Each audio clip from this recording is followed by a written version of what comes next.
Lots of love and blessings to all my dear children. Children, you have your LAT examination on 20th of March.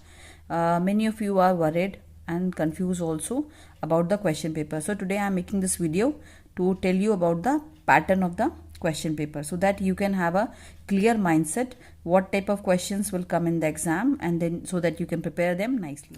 Last time this was the paper, so we have taken this paper to share the pattern. Now see here, here the paper will be like this. Again you will be here, you will write your name, class, section, everything, and here just you can see the instructions. Hindi में भी दे रखी है, English में भी दे रखी है. All questions will be multiple choice questions. ठीक है, सभी में 4 आपको ऑप्शंस दिए जाएंगे और आपको उसमें से टिक करना होगा जो सही ऑप्शन होगा. ऑल क्वेश्चंस जो कंपलसरी होंगे सारे क्वेश्चंस, उसमें सिर्फ 4 में से सिर्फ एक आंसर करेक्ट होगा और आपको उसके सामने टिक लगाना है ना. हर क्वेश्चन का 1 मार्क होगा, 1 मार्क का क्वेश्चन होगा. इसमें आपका इंग्लिश के आएंगे, मैथ्स के और ईवीएस के 25, टोटल आपका 75 मार्क्स का एग्जाम होगा. ठीक है. Now first we will talk about the English.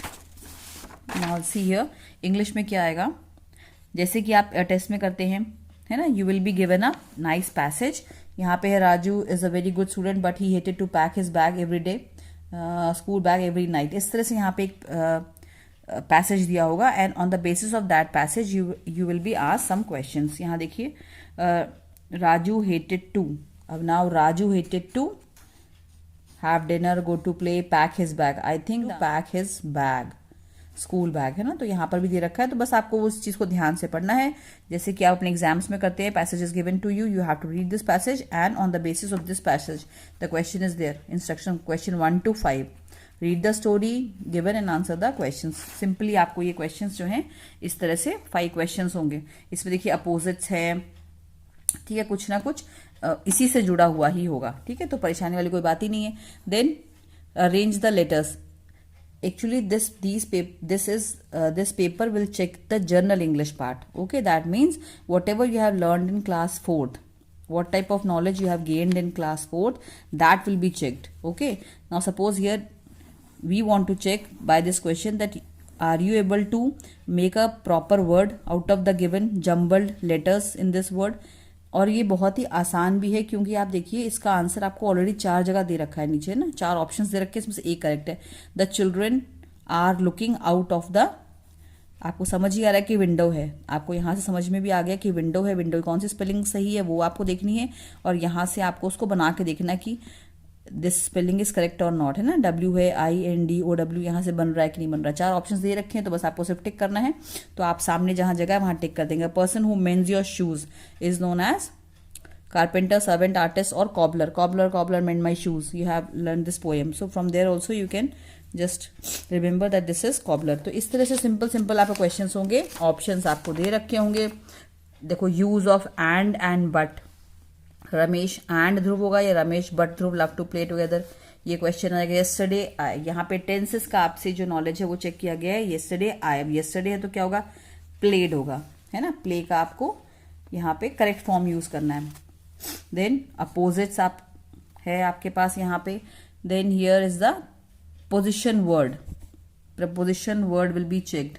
Okay, on, above, under, of. The cat is sitting under the table. It is not on the table. Okay, it is under the table. My brother is a doctor, he or she. that means here pronoun part is getting checked. इस तरह से देखिए, ये आप सब आपने class में किया हुआ है. जम्बल्ड वर्ड्स दे रखे. You have to make a meaningful sentence. All sentences are given below, so you have to just see and see the correct sentence and just put a tick. So इस तरह का paper आएगा. बड़ा ही simple paper होगा, जरा भी आपको डरने वाली बात ही नहीं है ना. सभी लोग बच्चों को स्कूल आना है and everybody will, I really hope that you all will do the best in this paper. Shalini has black and curly. अब क्या होगा, हेयर होगा, हियर होगा, हेयर होगा, देन हेयर होगा. ठीक है, करेक्ट सेंटेंस बनाना है. सिंपल है, पिक्चर दे रखी है आपको, इसमें से करेक्ट सेंटेंस चुनना है. वैसे ही यहाँ पे अपोजिट वर्ड है वो आपको इसमें से टिक करना है. The apple is dash, the apple is dash the bottle. The apple is again position word, है ना, पोजिशन वर्ड है. I have found. Then again यहाँ मैंगो का प्लूरल फॉर्म चेक किया गया. इसका मतलब ये है कि whenever you are opening your, अब इसकी तैयारी आप जब करना चाहेंगे तो how you will do, you will open your book, see the grammar portion. After the question answer, you have the grammar portion in your books. So just go through the grammar portion. Okay. Now see here, where do you live? Punctuation. This question is based on the punctuation part. Where do you live? Now this is a question. So question है तो क्या आएगा last में? Question mark. So that means this sentence is correct. So here you will put the tick. So likewise, silent word, you know, no. Okay, so no में already in the class we have done. All these questions, these belongs to your book and the grammar portion of your book. So this is how you will prepare.